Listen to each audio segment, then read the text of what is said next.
Baik, Assalamualaikum warahmatullahi wabarakatuh. Pengen dengar suaranya? Semangat pagi!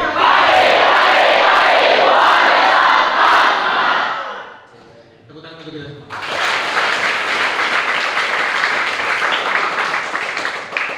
Baik, hari ini kita mau sosialisasi kesehatan ya. Tadi sudah dibacakan tentang apa? Mungkin ini kalau baca cowok senang banget ya bahasanya. Jadi kesehatan terkait reproduksi atau seksual. Nah, kenapa sih kita bahas tentang ini? Karena ini mungkin jadi suatu hal yang kalau buat orang-orang itu agak tabu ya. Cuman kita harus memberikannya kepada teman-teman atau adik-adik sekalian. Karena ini juga nanti kalian udah gede, sudah kalau muslim itu udah balik ya, sudah balik, sudah harus paham lah terkait tentang ini. Karena jika bukan kalian sendiri yang tahu tentang kesehatannya, siapa lagi? Nanti juga akan dijelaskan mungkin tentang penyakit-penyakitnya. Jadi ya, buat adik-adik jangan aneh-aneh juga terkait dengan ini. Nanti akan dijelaskan sama dokter terkait apa sih, bagaimana sih cara menjaga terkait organ-organ intim atau organ reproduksi dan bagaimana apa aja sih penyakit yang ada di sana. Nah, harapannya semoga teman-teman yang di sini tidak pernah terjangkit penyakit-penyakit tersebut.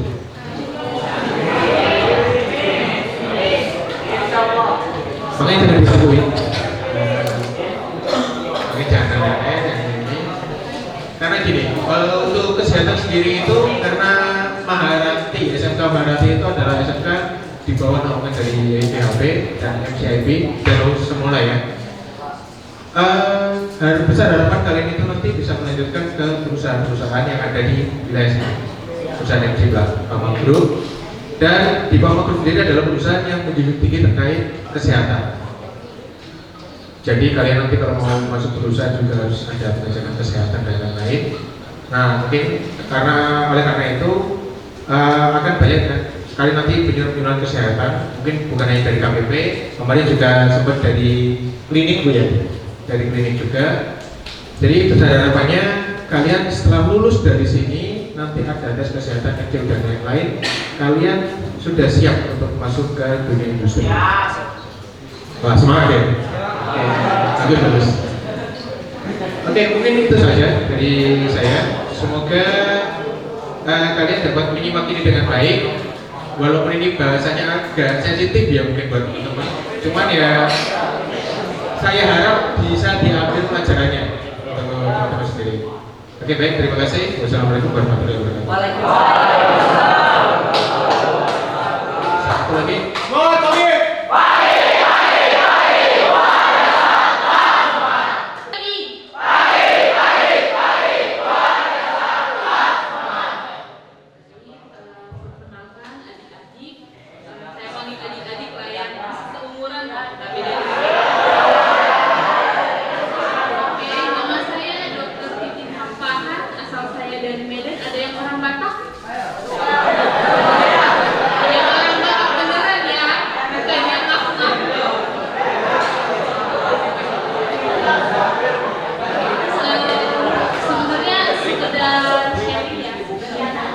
Saya udah lama nggak ketemu sama adik-adik yang masih sekolah ya, jadi agak kaget dengan semangatnya yang luar biasa sekali.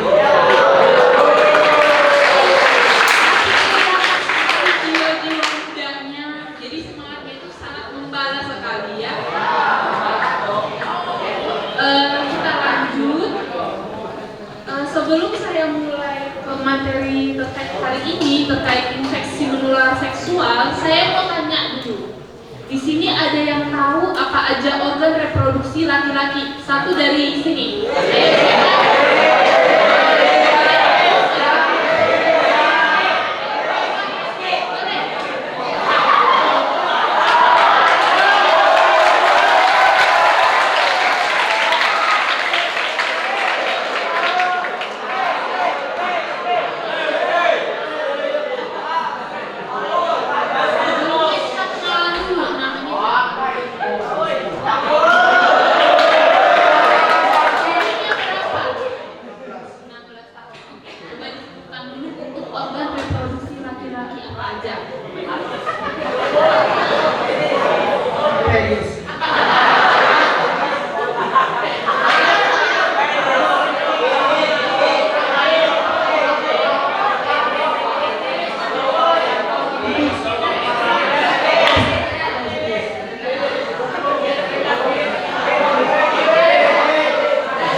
lebih banyak sedikit ya dibandingkan laki-laki.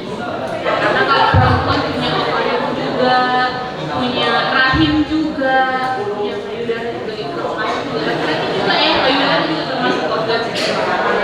Ya. Oke. Berarti di sini semuanya udah tahu ya apa aja itu alat kelamin ataupun organ seksual itu sudah tahu ya. Oke.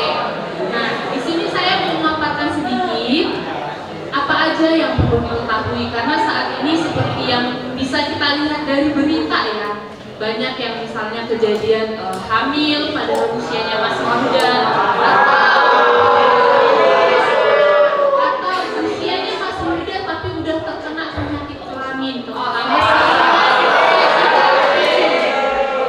jadi poin ini terutama khusus untuk laki-laki ya.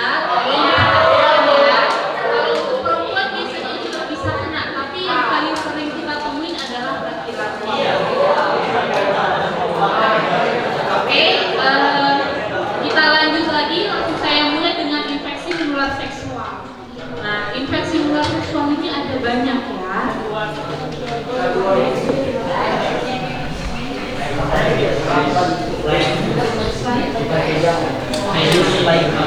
Kita mulai dengan pengertiannya dulu. Infeksi menular seksual adalah infeksi yang penularannya terutama melalui aktivitas seksual.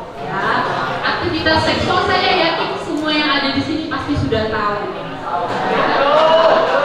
Nah, penularannya itu yang melalui seksual apa? Penis, vagina, anal ataupun mulut. Jadi dari mulut juga bisa ditularkan. Jadi misalnya nih, dia kena infeksi menular seksual, mohon maaf, misalnya dia ada jamur di daerah kelaminnya, tapi misalnya dia berhubungan seksual dengan pasangannya itu lewat mulut. Ya, lewat mulut. Nah, mulutnya itu tadi terpapar dengan infeksi yang di area kelaminnya itu tadi, si jamurnya. Efeknya apa? Mulutnya juga akan kena jamur.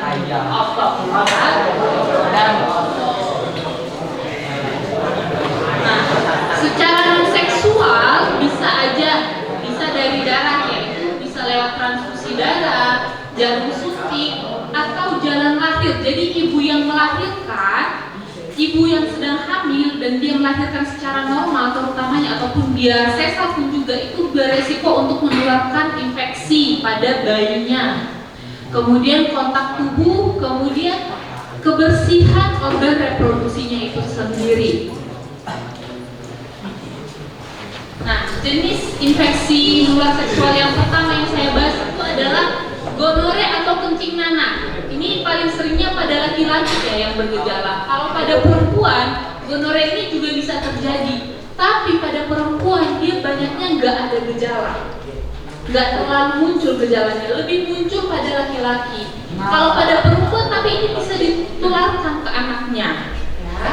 Nah, untuk gonore itu sendiri atau disebutnya itu kencing nanah, ya, penyakit menular seksual yang disebabkan oleh bakteri namanya Neisseria gonorrhoeae. Nah, gonore ini bisa menginfeksi alat kelamin, anus atau rektum, kemudian tenggorokan yang seperti di awal tadi kita sebut ya, dan pada area mata juga bisa. Nah, untuk masa inkubasi ini maksudnya adalah setelah kita terpapar, kita akan memunculkan gejala itu dalam 1-5 hari biasanya. Next.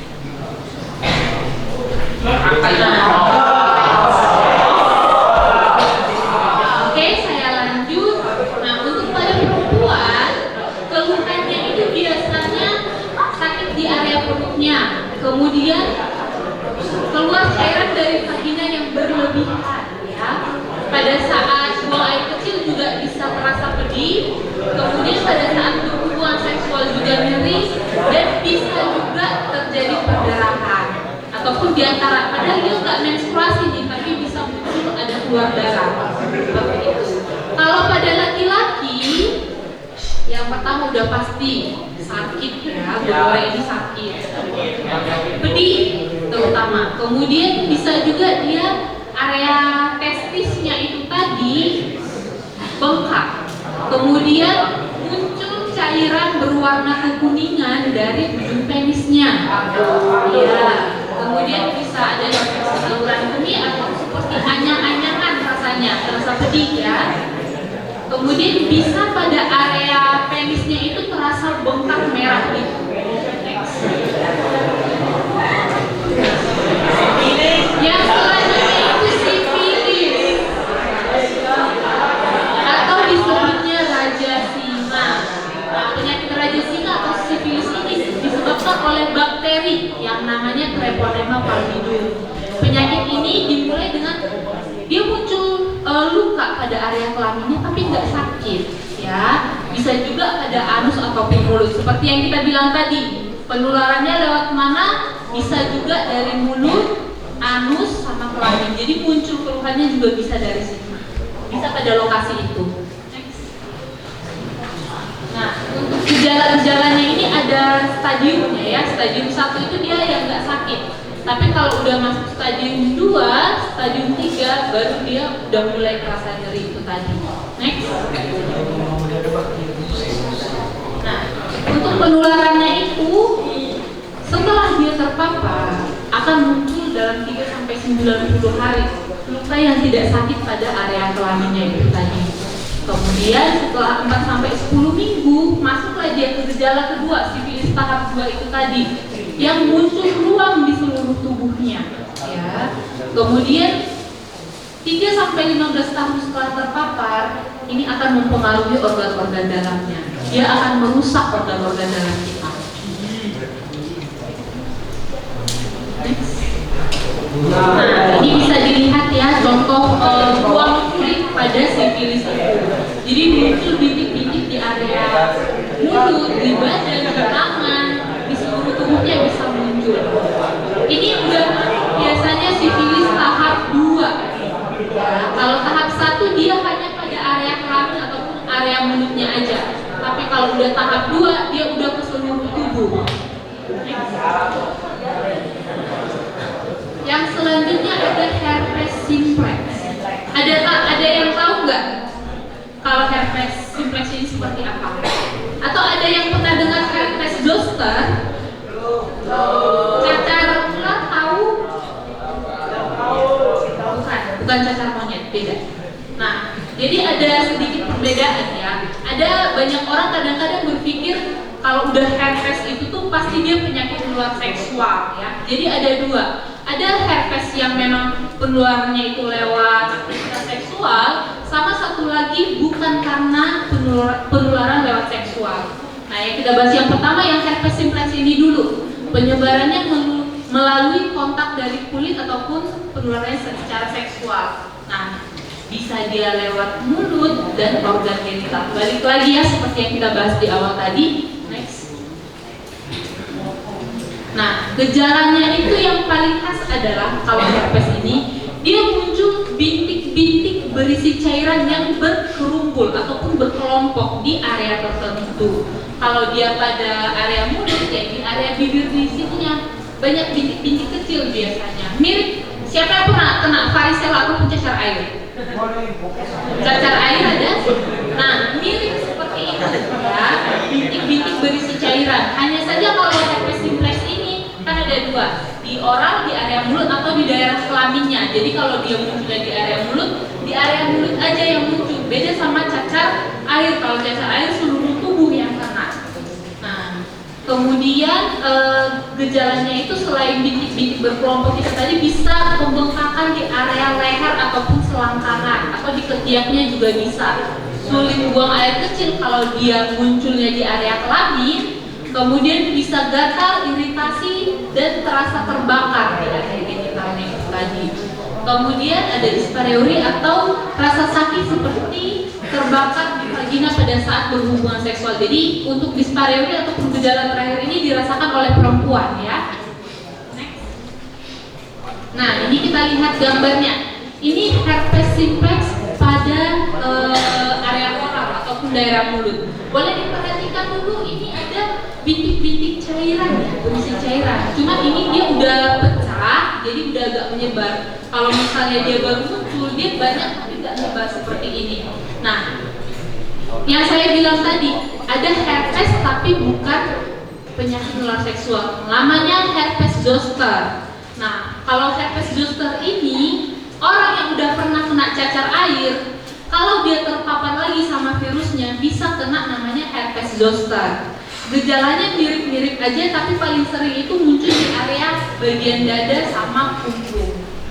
Nah, bintik-bintik berisi cairan juga ya. Jadi jangan disamakan, jangan nanti ada temennya misalnya, ih kena herpes zoster, oh rupanya dia ini apa namanya, nggak bagus, nggak bener orangnya, sering bergonta-ganti pasangan misalnya, enggak ya. Jadi harus dibedakan, ada herpes zoster yang bukan penyakit menular seksual. Next.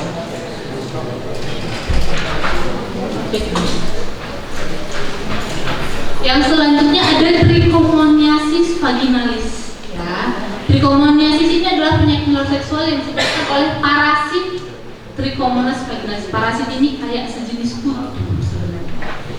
Nah, gejalanya kalau pada pria dia sering kencing, pada saat buang air kecilnya dia nyeri dan bisa juga keluar nanah. Kalau pada wanita dia keputihan, encer, berwarna kuning kehijauan juga bisa, dan yang paling khasnya adalah berbusa. Jadi kalau misalnya berbusanya ini, tapi kita tahunya itu pada saat dilakukan pemeriksaan dalam ya. Kalau untuk wanita pemeriksaannya ini ada namanya cocor bebek. Jadi ya namanya cocor bebek. Kalau nama alatnya, nah dia dimasukkan ke daerah vaginanya itu untuk melihat dari bagian dalamnya, bagian vaginanya itu tadi. Nah disitulah muncul nanti cairan yang berbusa itu tadi. Jadi hanya bisa dilihat saat kita masukkan ke dalam alatnya ya. Kalau dari luar biasanya paling kelihatannya itu keputihannya, encernya itu aja. Kemudian bibir kemaluannya bisa bengkak, merah, gatal, dan terasa tidak nyaman. Nanti secara terpisah saya akan kasih lihat gambarnya ya. Tapi nanti kita pisahkan lagi untuk laki-laki dan perempuan. Saya akan kasih lihat seperti apa gambaran penyakitnya. Kalau dinyata, selanjutnya itu ada uncus mola ataupun disebut dengan cancroid. Ini penyakit infeksi bakteri yang disebabkan oleh bakteri Haemophilus ducreyi. Nah, bakteri ini menyerang jaringan-jaringan dalam vagina dan penis sehingga menimbulkan luka atau bintik-bintik kecil. Nah, gejalanya itu mirip sama herpes simplex tipe 1, tapi bedanya kalau herpes simplex tipe 1 itu tadi kan ada muncul kayak luka, tapi dia nggak sakit. Nah, kalau misalkan lupus molar ini dia sakit banget. Dia munculnya itu biasanya 1-2 aja luka, agak apa ya? Luka tapi dia agak dalam sedikit. Nah itu sangat sakit ya. Bisa juga awalnya dia benjolan terus dia pecah seperti itu. Nah ini juga salah satu yang resiko tinggi untuk orang terkena HIV ya. Next, ada chlamydia. Nah ini yang saya sebutkan di awal tadi. Chlamydia ini adalah penularan seksual yang disebabkan oleh bakteri Chlamydia trachomatis. Untuk gejalanya hampir mirip-mirip aja semuanya. Pada pria itu sakit pada saat buang air kecil, di saluran kencingnya juga bisa nyeri, kemudian muncul sekret ataupun seperti lendir dari area kemaluannya. Untuk wanita umumnya nggak bergejala, tapi nggak sakit, nggak gatal, nggak apa, tapi lebih ke keputihan yang encer ataupun dia pekat berwarna kekuningan atau kehijauan. Kemudian kalau nyeri panggul ini biasanya dia infeksinya itu udah berat, makanya bisa sampai sakit perut. Tapi kalau infeksi ringan, keluhannya umumnya hanya keputihannya itu aja.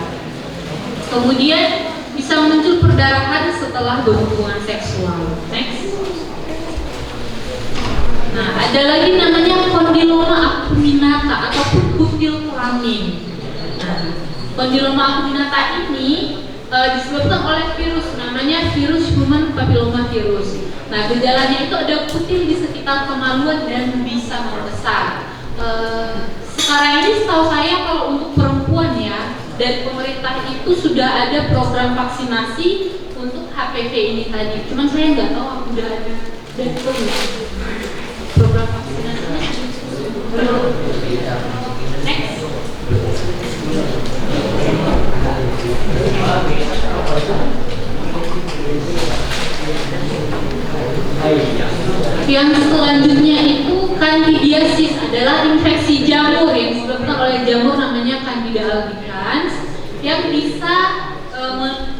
terjadi pada area kulit, mulut, dan kelamin. Gejalanya itu keputihan, tapi kalau yang tadi kan dia kekuningan ya. Nah kalau ini bentuknya kayak keju parut. Nah bentuknya seperti itu. Jadi kalau misalkan mohon maaf kalau dilihat di celana dalamnya bisa muncul keputihannya itu nggak kayak lendir tapi mirip kayak keju parut. Teksturnya kayak keju parut.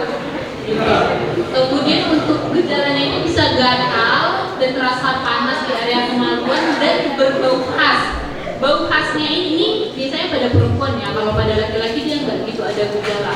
Nah kalau pada perempuan bau khasnya ini kayak apa? Kalau saya bilangnya kayak bau ikan asin lah, amis gitu. Nah ini contoh agak kurang kelihatan ya sebenarnya. Contoh kandidiasis pada area mulut, jadi banyak bercak-bercak keputihan. Nah, kalau misalkan ini pada mulut, kalau area kelamin dia tidak aja, tapi seperti inilah bentukannya ya. Next.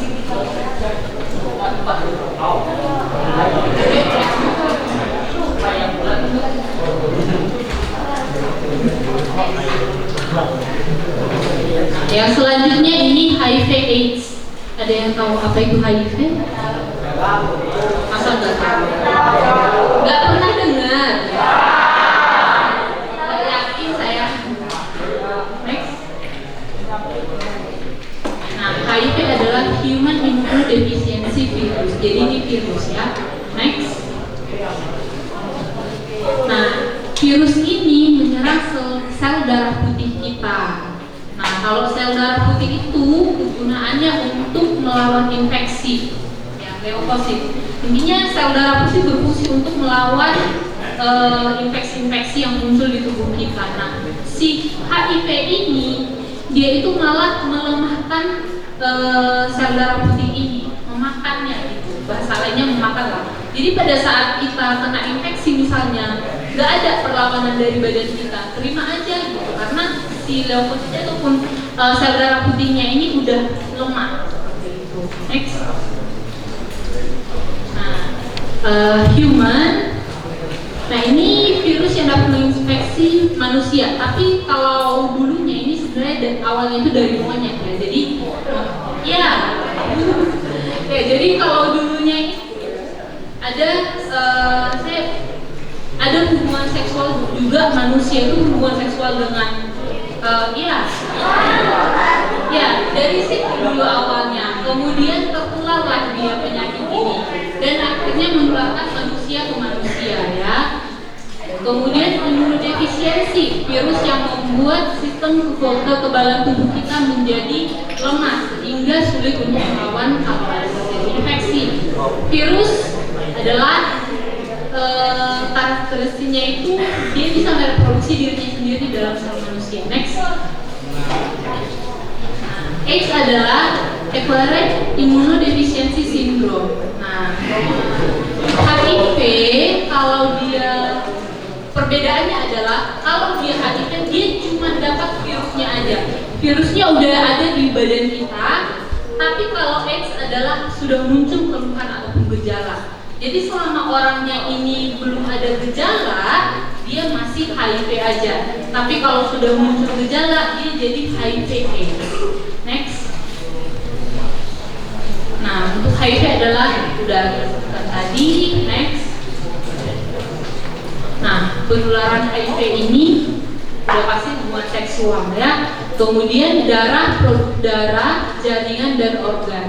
Nah, untuk selain hubungan seksual tadi bisa dari transfusi, transplantasi. Transplantasi itu adalah organ. Jadi misalnya nih matanya si A rusak, kita diganti matanya dari mata orang yang sudah meninggal, misalnya itu transplantasi, penggantian organ dari manusia ke manusia yang lain ya. Kemudian penggunaan jarum suntik yang secara berulang tapi berganti-ganti orangnya, itu juga meningkatkan resiko. Kemudian alat medis, kemudian instrumen-instrumen yang berbau dengan jarum-jarum lah seperti itu. Kemudian bisa juga dari ibu ke anak. Next. Yang pertama hubungan seksual.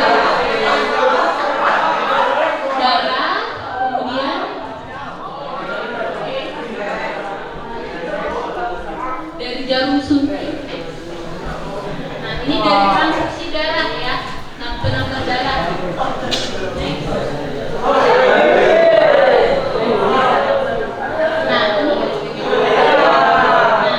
Ini dari ibu ke anaknya, bisa dikeluarkan melalui plasentanya.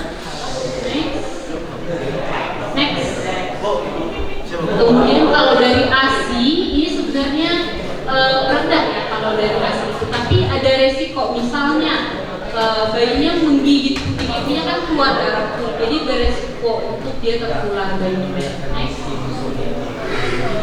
Nah, HIV ini, virus ini terdapat di mana kalau dari manusia? Yang pertama itu dari darah, cairan mani ataupun sperma.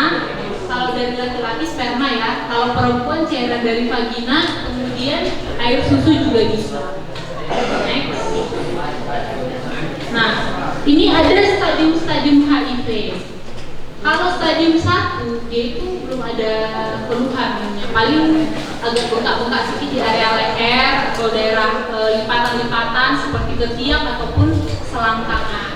Nah, kalau udah stadium 2, dia udah mulai nih, udah masuk AIDS sebenarnya ya. Dia udah yang paling hasil adalah berat badannya turun, kurang dari 10% dari berat badan ya. Jadi ngitungnya itu tuh tergantung berat badan awalnya. Kemudian infeksi saluran nafas yang berulang-ulang, bisa kandidiasis yang kita sebut di awal tadi ya, kandidiasis, herpes juga bisa. Nah, ini herpes zoster. Herpes zoster bisa muncul pada orang dengan HIV/AIDS. Kenapa? Karena berhubungan dengan virus ya. Kalau misalnya kita udah kena HIV kan dia menyerang sel-sel darah putih toh. Nah, akhirnya apa? Kalau ada penyakit yang muncul dia gampang terkena. Nah, stadium 3 dia gampangnya dari berat badan sih di atas 10%. Nah, kalau stadium 4 ini rata-rata udah bed rest aja orangnya, rata-rata udah nggak bisa beraktivitas lagi. Next. Nah, untuk resiko penularan yang tinggi dari HIV adalah perilaku seksual, penggunaan narkotika, terutama yang suntik-suntik itu tadi. Next. Aktivitas apa yang nggak menularkan HIV? Yang pertama bersentuhan ya. Yang penting dia nggak ada darah, kecuali misalnya bersentuhan tapi ternyata dia ada luka, maka resiko untuk kita bisa, resiko kena HIV-nya juga bisa. Nah, sentuhan tubuh misalnya makan bersama, bersalaman, berpelukan, cium pipi misalnya, batuk, bersin, menggunakan fasilitas umum seperti telepon atau mengunjungi rumah sakit itu nggak akan membuat kita jadi kena HIV. Kemudian dari feses itu buang air besar, kencing, air liur, keringat dan air mata itu enggak ya. Penggunaan toilet umum, gigitan serangga, kolam renang itu nggak akan membuat kita jadi terinfeksi HIV.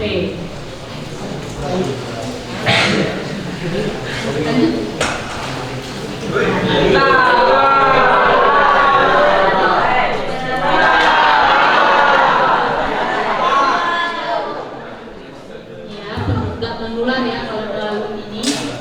Kemudian untuk prinsip pencegahannya ya, kan kita nggak mau ya kena penyakit ini. Yang pertama, tidak berhubungan seksual secara sembarangan, apalagi yang bergonta-ganti pasangan ya. Jadi kalau memang berhubungan seksual ya sudah menikah dulu dan dengan orang yang sama, jangan berganti-ganti pasangan. Kemudian setia ya, dan tadi jangan ganti-ganti pasangan. Kemudian menggunakan kondom. Selanjutnya tidak menggunakan narkoba, terutama yang suntik-suntik tadi, dan early treatment atau tes. Jadi kalau memang kita ada riwayat hubungan seksual, ya kita lakukan tes kalau ada gejala. Tapi sebisa mungkin tidak dilakukan ya. Nah, untuk tesnya ini biasanya tergantung. Jadi rata-rata pasti berhubungan dengan darah atau dia pada kulitnya itu juga bisa, atau pada kencingnya, tiganya aja. Kalau nggak darah, kita cek kencing atau pada kulitnya itu sendiri. Kalau misalnya kulit itu biasanya yang jamur-jamur. Nah, kalau misalkan dia jamur-jamur ada dilakukan pengerokan kulit, baru nanti dicek di mikroskop. Nah, untuk efektivitas penularannya itu, resiko penularannya kalau dari hubungan seksual itu tuh 1 sampai dari 100 atau 1 sampai 1000 ya. Kalau tusukan jarum 3 dari 1000.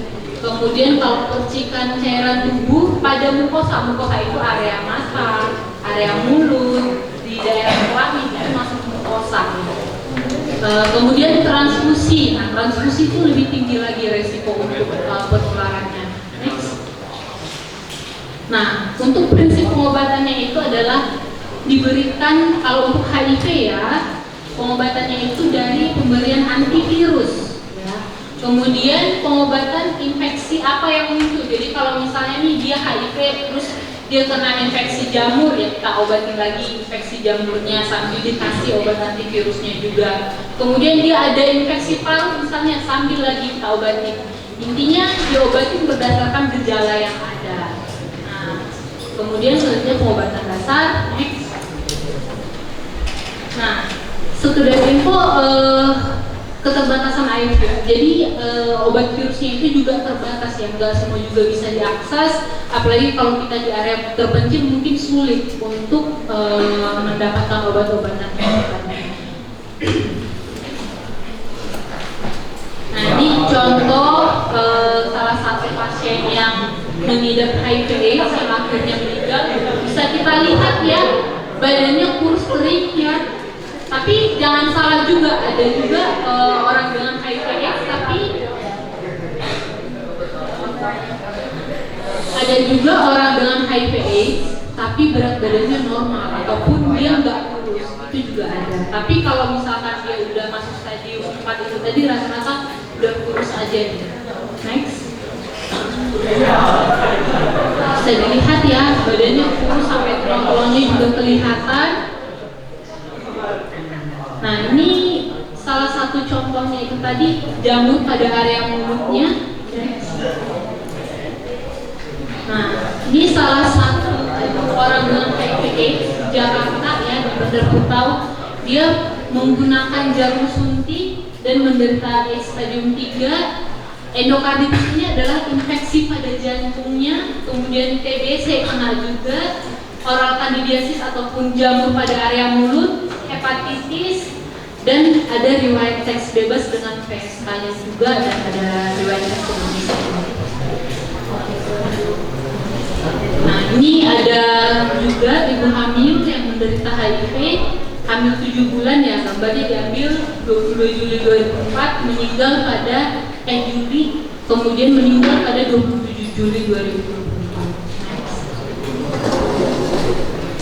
Ini salah satu konseling HIV ya.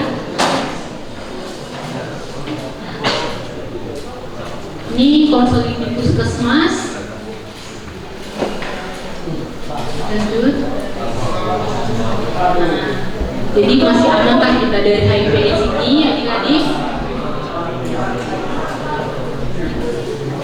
Oke, jadi sekian presentasi dari saya. Untuk poinnya adalah lebih baik mencegah daripada mengobati. Ingat, kalau untuk HIV/AIDS itu sampai sekarang belum ada obatnya.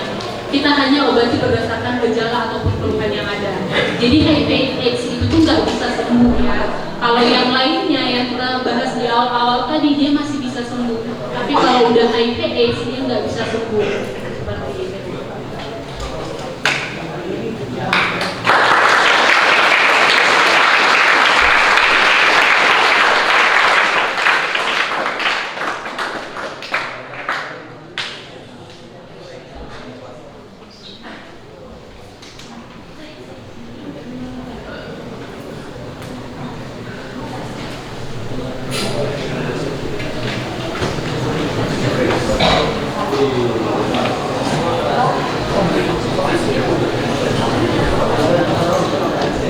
Baik, sudah selesai pemaparan dari Dr. Pipin. Selanjutnya ada yang mau bertanya, dibuka 3 orang penanya.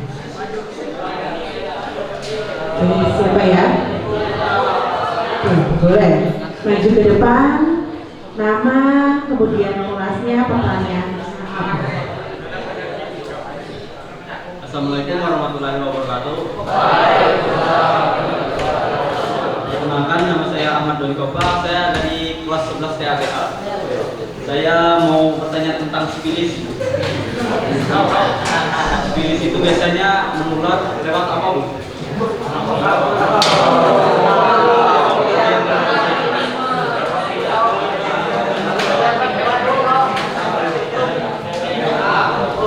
Untuk sifilis tetap sama ya, penularannya yang kita bahas itu tadi rata-rata gara-gara hubungan seksual ataupun berhubungan dengan produk darah.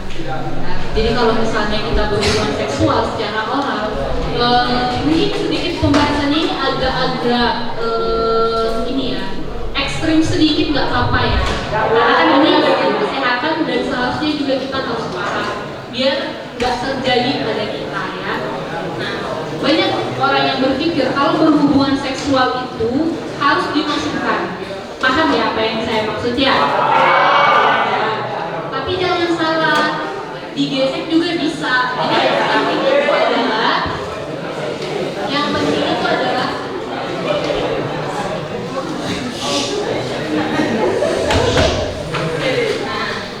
oke, saya lanjut ya. Yang penting itu adalah bersentuhan area kelaminnya itu tadi. Ya, area kelaminnya ini bersentuhan dengan area kelamin yang lain, misalnya pas dengan pasangannya, itu udah meningkatkan tuh resikonya juga tinggi. Ke mulut itu juga bisa seperti itu. Jadi penularannya tetap sama, intinya berhubungan dengan aktivitas seksual baik oral ataupun lewat mulut, anus ataupun ke vagina itu sendiri. Jadi sama aja ya. Baik, terima kasih dokter atas jawabannya. Selanjutnya siapa lagi yang bertanya? Oke, boleh Mbak.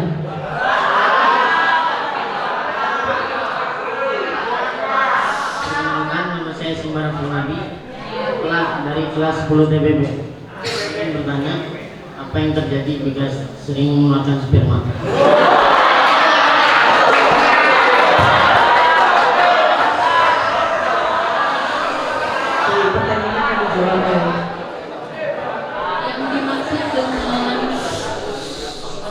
Yang dimaksud dengan mengeluarkan sperma ini seperti apa dulu? Gak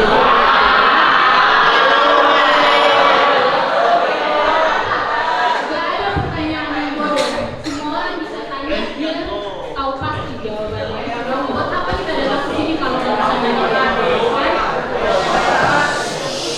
Saya lanjut, saya jawab pertanyaannya tadi. Yang pertama itu kita bedakan dulu. Kalau untuk laki-laki ada namanya mimpi basah ya. Jadi pada saat seseorang itu nggak berhubungan seksual secara aktif, nah misalnya kalian ini disebut dengan berhubungan seksual belum aktif ya, karena belumnya saya jadi belum aktif berhubungan seksual dan mungkin belum juga berhubungan seksual. Dikatakan aktif berhubungan seksual saat dia sudah melakukan hubungan seksual ya. Nah kalau dia nggak berhubungan seksual, nanti badan kita itu terutama yang laki-laki ya, nanti perempuan terbesar lagi. Nah, laki-laki itu secara biologis dia akan mengeluarkan spermanya itu sendiri dengan cara mimpi basah. Yang jadi masalah adalah tahu kan apa yang namanya onani itu? Nah, kalau onani, apalagi yang dilakukan secara berlebihan, terlalu sering misalnya, apa yang bisa terjadi? Kalian akan sulit konsentrasi.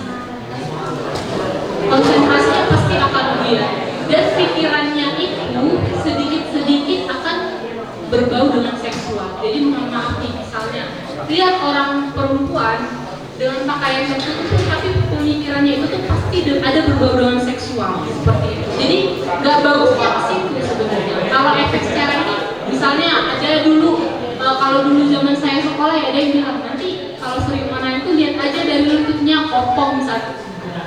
Nggak ada. Kenapa?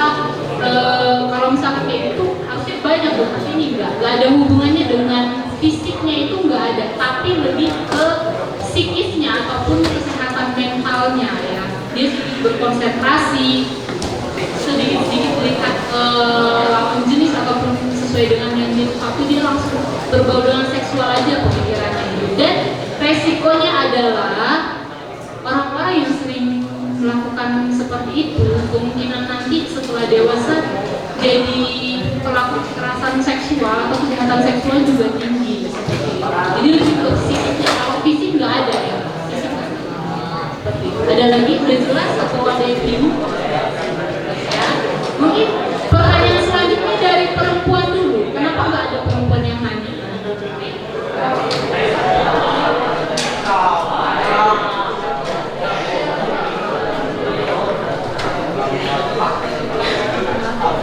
Perkenalkan, nama saya Christine Yudhistira Balita, saya dari kelas 10 akan mengeluarkan keputihan secara terus-menerus dan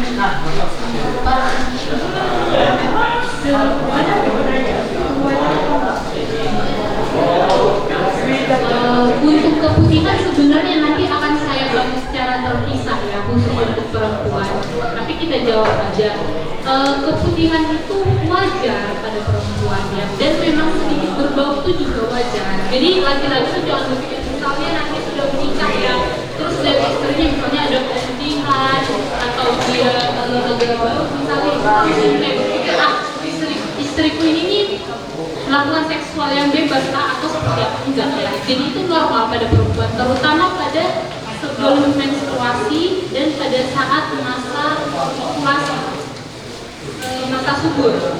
Nah, di situ itu wajar. Kemudian pada ibu hamil juga itu wajar.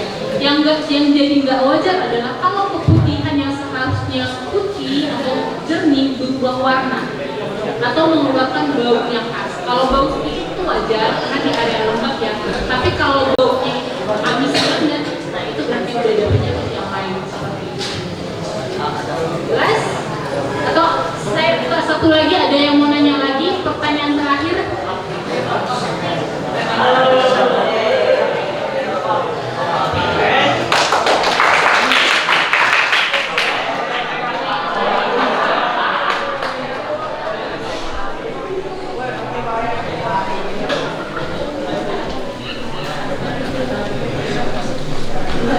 Perkenalkan, nama saya Muhammad Nova dari kelas 10 IABB. Pertanyaan saya, apakah kondom bisa 100% mencegah penularan HIV?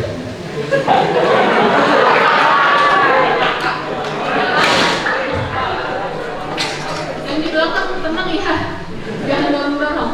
Oke, jadi pertanyaannya terkait kondom. Kondom itu sebenarnya fungsi umumnya itu adalah mencegah kehamilan atau PKB. Jadi misalnya nih perempuan dia nggak bisa PKB yang suntik atau yang dipasang ke benda sejenis benda ke daerah kemaluannya, dia nggak bisa misalnya. Nah, opsinya itu untuk mencegah kehamilan maka si laki-laki memakai kondom. Ya, jadi ya benar untuk keamanan biar nggak terjadi kehamilan ataupun mempunyai anak yang berlebihan ya.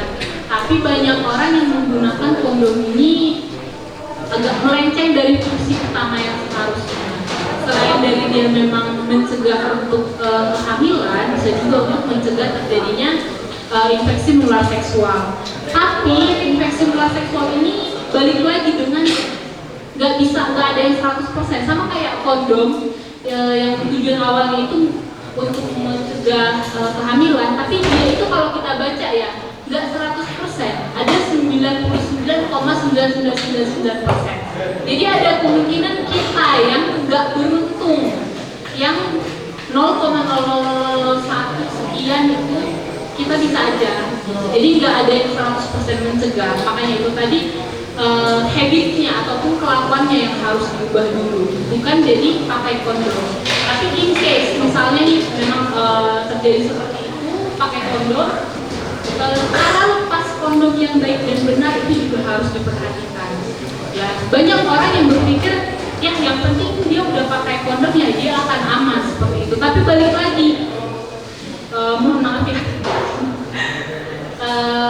misalnya nih, ini penis ya, ini penis misalnya, karena kalau saya nggak kasih peraga akan sulit untuk membayangkan.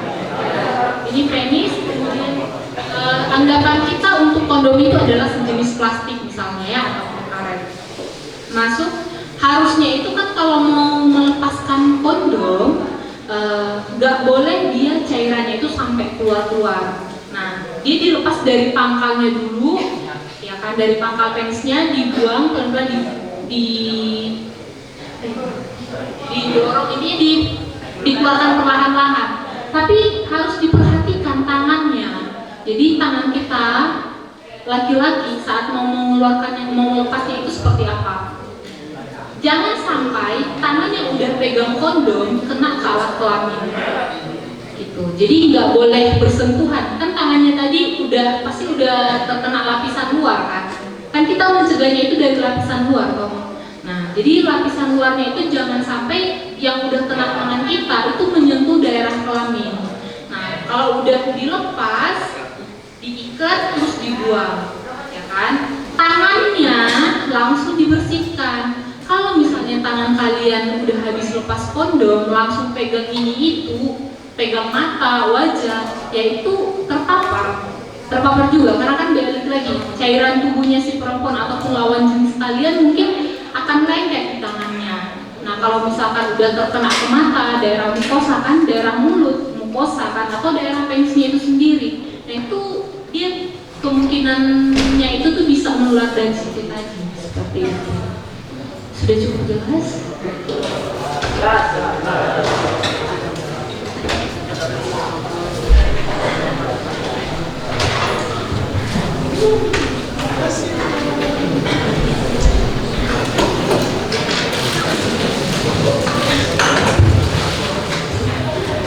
Sudah terjawab semua ya pertanyaannya ya.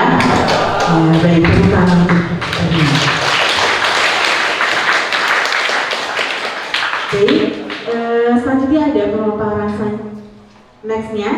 Tapi sebelumnya Ibu minta yang putri menghadap ke belakang terlebih dahulu. Menghadap ke belakang terlebih dahulu.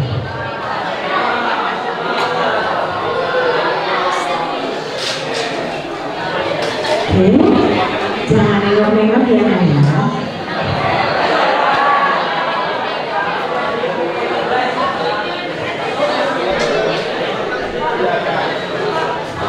Ya Putra, hai. Halo. Ini terkait Putra. Jadi mohon diperhatikan dengan baik.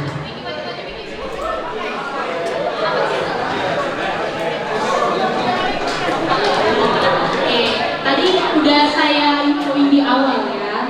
Jadi saya akan kasih lihat gambaran asli pada tubuhnya pria seperti apa bentuknya. Nah, mungkin ini nanti agak bikin heboh, tapi jangan terlalu heboh karena kan kita punya waktu yang harus diatur toh. Jadi jangan terlalu heboh ya. Yang pertama itu gonore.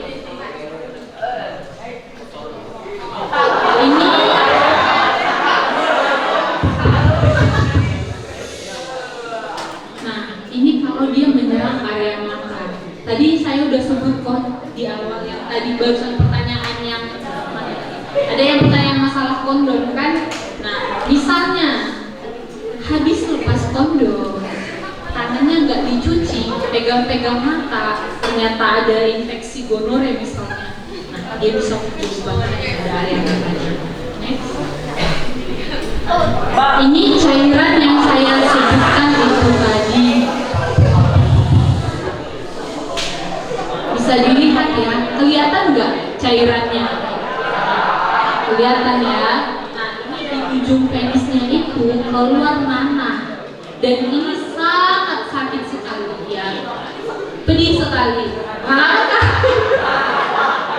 Nah, ini tuh sangat sakit, sangat sakit.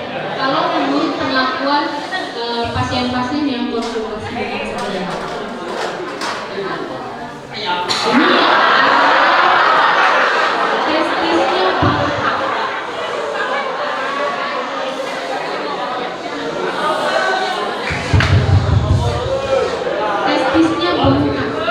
gara-gara apa? Infeksi gonore itu tadi. Makanya saya bilang mungkin banyak orang tuh yang berpikiran ya nggak apa-apa, enak dulu aja gitu ya, nggak ingat nanti setelahnya efeknya seperti apa.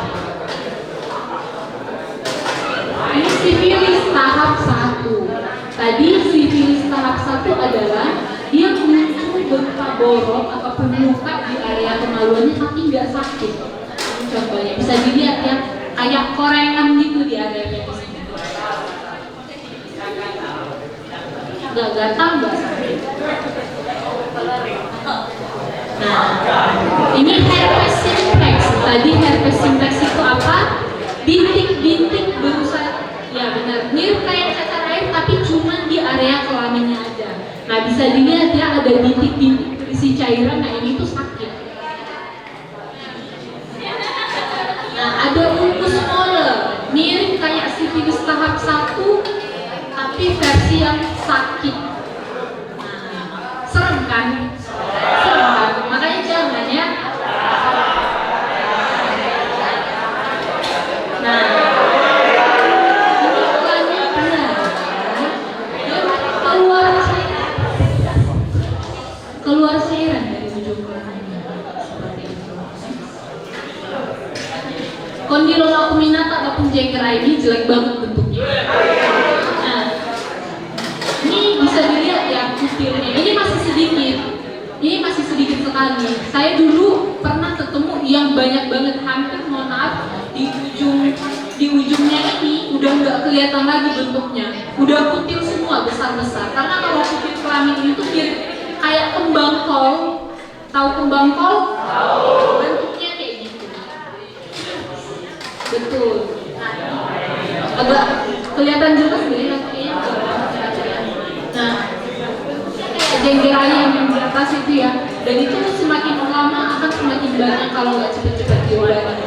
Kalau ada yang mengeluhkan gejala seperti ini, itu harus cepat-cepat diobatin ya.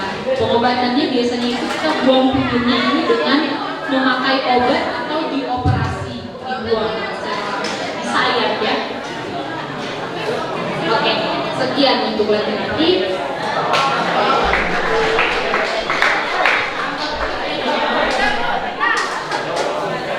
Yang laki-laki balik badan dulu.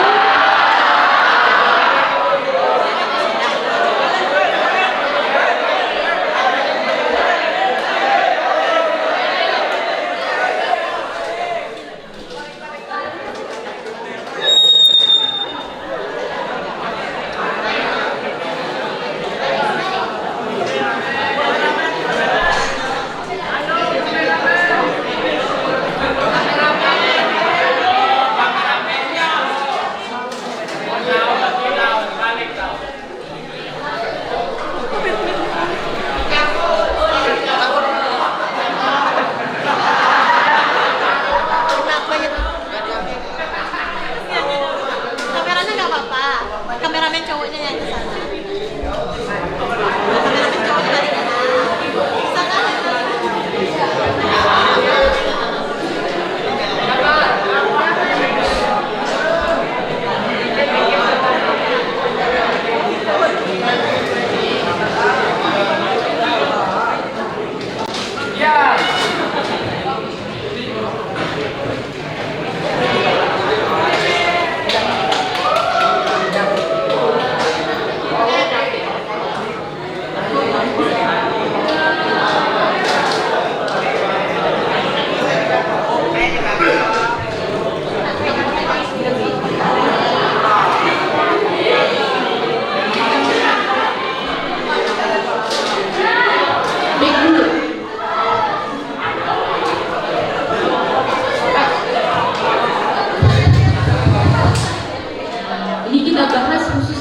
perempuan ya, nanti kalian juga kita bahas yang masalah cairan tadi.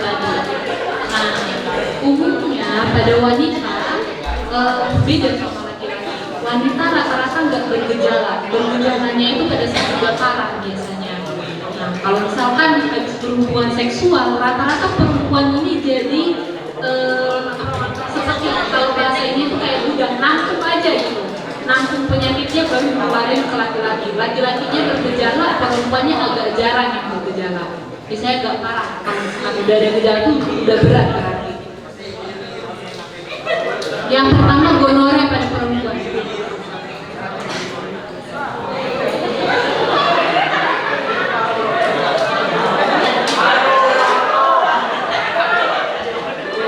Ini ya,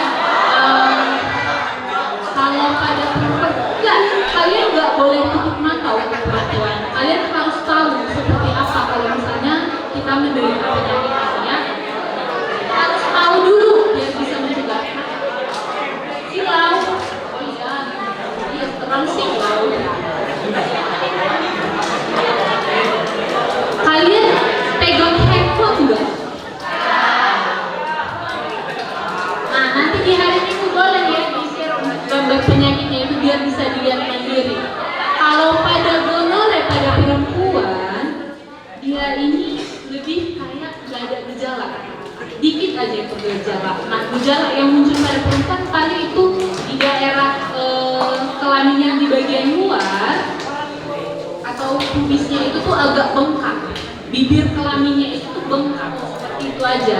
Tapi rata-rata nggak bergejala. Next. Nah, ini kalau pada mata ya, infeksi gonore yang menyerang mata, gambarnya kurang lebih seperti ini. Next. Sifilis, seperti inilah gambarannya. Ada ini ya, kayak bolok itu, ada area kelaminnya, ada gangguan cairan-cairan di area sekitarnya. Next. Next. Nah, herpes simplex, bintik-bintik berisi cairan.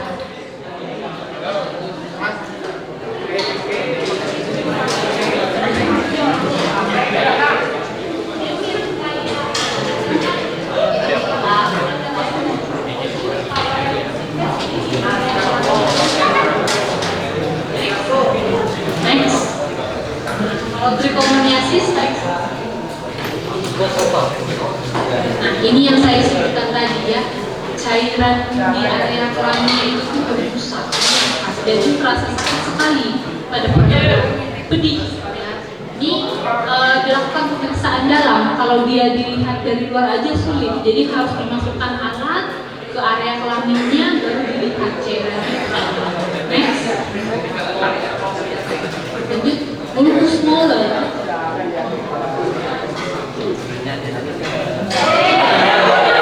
Ini agak kurang kelihatan ya, tapi ini di area ini. Jadi ada borok kecil. Nah, kalau bulbus molar dia sakit, kalau sifilis tadi nggak sakit ya, tapi kalau yang ini sakit. Next. Lanjut, chlamydia. Nah, ini cairan dari vaginanya itu berlendir, kemudian dia kental dan berwarna kekuningan biasanya. Jadi ini juga gatal ya. Ini kalau pada area kelaminnya dilihat bisa merah. Tadi gatal. Next. Nah, ini yang paling serem nih, si jengger ayam ini. Next. Nah, muncul jengger ayam, tahu kan ininya di ayam itu. Nah, dia muncul benjolan seperti itu di area kelaminnya. Yang lama-kelamaan ini akan semakin parah. Nah, ini bentukan yang lebih jelas lagi. Next. Nah, apa perbedaan cairan yang keluar dari vagina perempuan ya? Nah, yang pertama, normalnya itu adalah dia jernih aja, gak ada berwarna tapi bening aja gitu. Nah, itu normal ya. Kemudian kalau dia putih, kan dia cairan ada yang bening, ada yang putih, ada yang kekuningan seperti itu. Kalau dia bening normal. Kalau dia putih bisa normal atau bisa ada infeksi. Ya, infeksi dilihatnya dari apa? Selain dia ada keputihan itu tadi, misalnya gatal, bau, tapi baunya itu tuh bukan bau yang normal dari biasanya, pasti udah ada perbedaan. Kemudian kekuningan. Nah, kalau kekuningan ini normal, bisa aja beberapa dia normal. Tapi case-nya kenapa normal ini adalah misalnya pada saat kalau kita lihat di celana dalamnya misalnya ya, itu agak kekuningan. Kenapa bisa kuning? Sebenarnya dia awalnya putih, tapi kan dia udah keluar nih dari badan kita kan, dia teroksidasi, jadi berubah warna. Kalau mau lihat yang pastinya itu apa, yang masih nempel di area kelaminnya. Bisa aja dia normal atau enggak, ya itu tadi infeksi menular seksual ataupun infeksi bakteri juga bisa ya. Kemudian kehijauan itu udah pasti infeksi. Kalau misalnya warna pink, kemungkinan kelamin sih biasanya. Merah menstruasi kalau sudah coklat-coklatan biasanya terakhir-terakhirnya di menstruasi ya. Nah, kalau untuk tekstur ini kan kita ngomongin warna ya. Nah, sekarang balik ke tekstur. Teksturnya itu kalau misalkan dia bisa agak kental, bisa, tapi dia enggak yang berubah warna. Kalau misalnya dia muncul jernih atau kayak air biasa itu masih oke ya, itu aman. Tapi kalau dia kayak jelly, jelly yang agak-agak alam gitu, nah itu bisa aja ada kelainan. Biasanya rata-rata kalau yang kayak gitu dia karena infeksi bakteri, biasanya bakterial vaginosis namanya, seperti itu. Atau teksturnya kayak keju, itu udah pasti infeksi menular seksual biasanya. Nah, ini yang kita bilang tadi ya, normalnya seperti ini, jernih dia, dan memang lengket, gak apa-apa. Nah, kalau udah gak normal nih, yang ini udah dia kayak keju, yang keju parut, kemudian warnanya juga kekuningan, udah pasti ini abnormal seperti itu. Ini ada yang mau ditanya? Gak ada yang mau ditanya? Oke. Sekian presentasinya. Baik, boleh semuanya menghadap ke depan.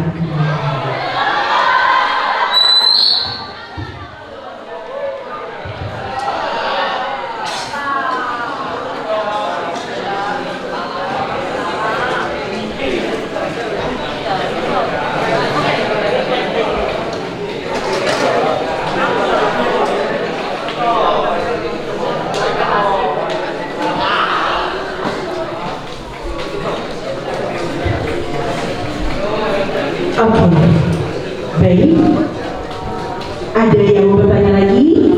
Mumpung masih ada dokternya di sini. Sudah paham? Oke. Ibu mau minta, ada nggak di antara siswa di sini yang bisa mengambil pelajaran apa sih yang tadi disampaikan oleh Bu Dokter? Siapa yang berani? Siapa yang berani? Oke. Siapa yang berani? Ketika sudah SMK, bukan menunjuk, tapi saya. Siapa yang berani? Boleh, segera. Tepuk tangan buat saya.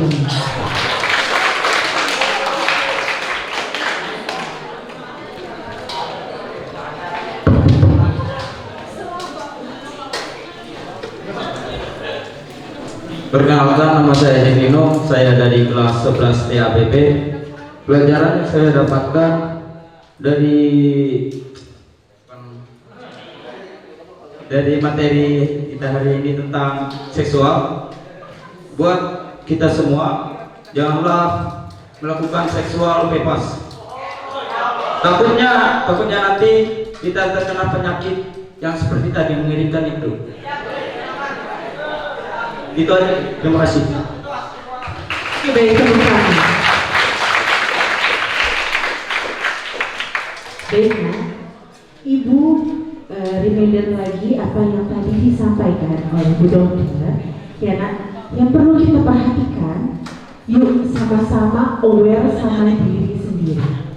Dengan aware itu maksudnya peduli dengan diri sendiri, dengan menjaga pergaulan bebas, menjaga alat kebersihan masing-masing, kelaminnya masing-masing, dijaga kebersihan sehingga tidak terinfeksi penyakit yang sudah dipaparkan tadi.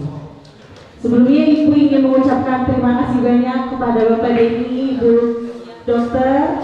Let's say ya, sudah selesai acara pada pagi hari ini. Sebelumnya, mari kita sama-sama berdoa. Berdoa dimulai.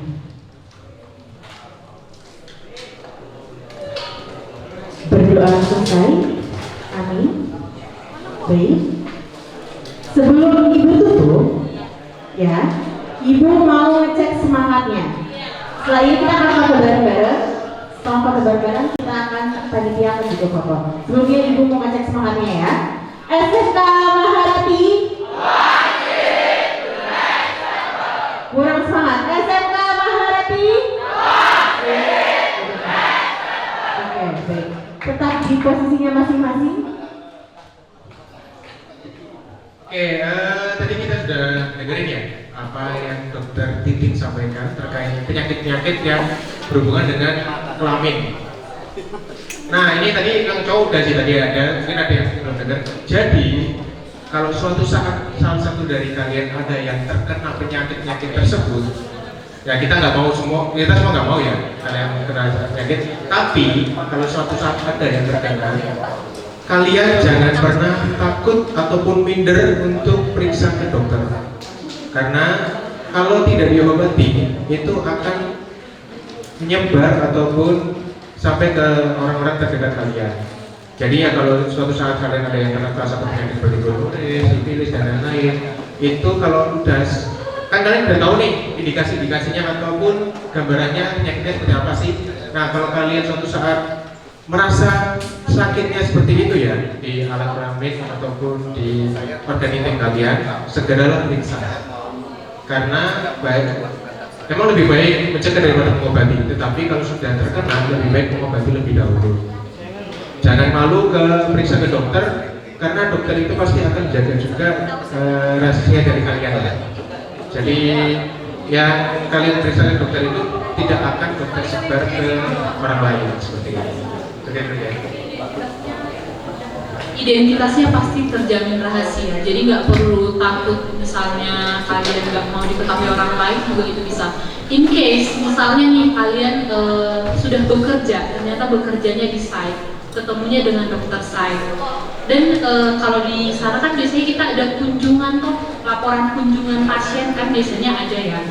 Nah kalau kalian mau itu dirahasiakan, itu bisa. Tinggal bilang aja, dok saya nggak mau ada orang yang tahu penyakit saya. Itu nggak akan di-up, datanya pun nggak akan, hanya akan dokter yang pegang seperti itu. Karena sekedar sharing, jadi nambah waktu lagi. Ya, sekedar sharing ya. Saya juga pernah ketemu, bukan cuma pernah, cukup sering sebenarnya saya bertemu dengan orang-orang yang mengalami penyakit menular seksual, khususnya yang laki-laki ya. Kalau perempuan dulu saya belum pernah ketemu, selama saya di sini sudah hampir 3 tahun lebih saya belum pernah ketemu perempuan yang menderita infeksi ataupun masalah seksual itu tadi, tapi pada laki-laki beberapa kali ketemu dan cukup sering. Nah, kalau misalnya kalian memang nggak mampu diketahui orang lain, itu bisa. Bahkan sekedar sharing ya, saya bahkan pernah dikonsultasi, salah satu pasien itu konsultasi ke saya terkait masalah preferensi seksual ya, bahkan sampai ke situ pun saya pernah tangani. Jadi nggak perlu takut kalau misalnya dokternya akan ngejudge misalnya, atau dokternya akan menghakimi kalian dengan itu. Dokternya nggak akan sampai ke situ kok, paling akan dinasehatin aja. Tapi balik lagi, kalian mau ambil sarannya atau tidak itu ke pribadinya masing-masing lagi, seperti itu. Jadi nggak perlu takut kalau misalnya ini masih tabu untuk mengungkapkan. Tapi kalau sama dokter bahkan sampai preferensi seksual itu apa? Jadi dia minat seksualnya itu sama siapa? Misalnya laki-laki dan perempuan, itu preferensi seksual ya. Laki-laki ke laki-laki, laki-laki ke hewan itu juga ada. Atau bahkan bukan laki-laki sih, perempuan ke perempuan juga ada ya. Perempuan ke perempuan ada. Atau bahkan ke benda mati itu juga ada. Jadi nggak perlu takut untuk konsultasi, karena saya juga udah ketemu juga yang seperti itu. Jadi udah biasa aja gitu. Kecuali mungkin kalau kita ceritanya sama orang yang nggak terbiasa mendengarkan, mungkin itu akan bikin mereka kaget. Tapi kalau ke tenaga medis mereka sudah terbiasa mendengarkan itu, jadi nggak perlu sungkan.